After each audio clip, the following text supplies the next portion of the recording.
John Krasinski is back. No matter how much we try to tell him we don't want him in our movies with films like Leatherheads, Promised Land, and 13 Hours, he's back and more bearded than ever, here with a new hit horror film.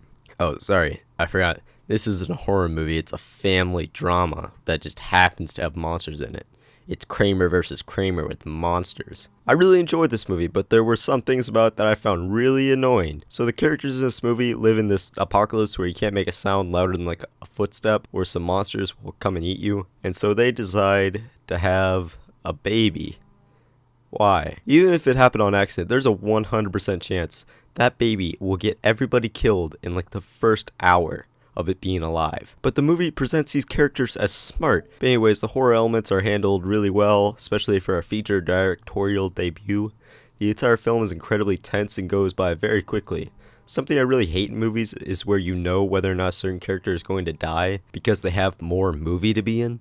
But this film manages to completely snuff that feeling out. There's never a moment where you know whether or not a character is going to die until they either do or do not die. And speaking of the characters, they are really well done. Emotional complexity, character motivation, and good acting all come together to create characters you really care about and worry for when they're in danger. I personally don't like the show Friends all that much. I've only seen about the first 4 seasons, but my benchmark for good characters in a horror film is if I care about the characters more than I do the friends from Friends. And this movie passes that benchmark by like a mile. And speaking of Friends, I don't want to end this year before I get a chance to talk about this.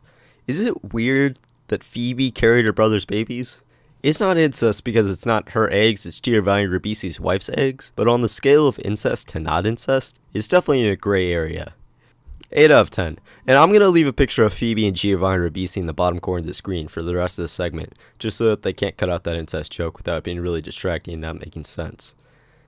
I Love Dogs was pretty great. The entire cast was great, if only some underutilized. Bryan Cranston and Greta Gerwig were clear standouts, although I wish some of the other cast members like Scarlett Johansson, Bill Murray, and Jeff Goldblum had more chance to show off their voice talent, with more dialogue and their characters having a larger role in the story. The score by Alexander Desplat was incredible, and by no means makes the movie, although I would say it makes a good movie great. The animation is mind-blowing. As I was watching, I started to get a headache, just from constantly trying to wrap my mind around how they managed to pull off most of these effects in stop motion. The movie goes above and beyond to make these characters look empathetic. The key to making an anime character not look dead-eyed and creepy is the eye wiggle.